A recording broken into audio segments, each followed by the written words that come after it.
Hello everyone. Today we talk about how to fix the app of Lime. You will go to settings.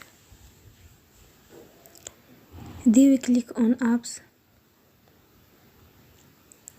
After that you will search the app Lime and you will click. Then you will on force stop. After that you will go to storage. Then you will click on clear cache.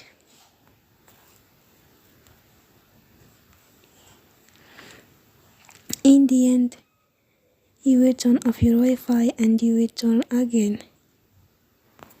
Don't forget to support us by like and subscribe.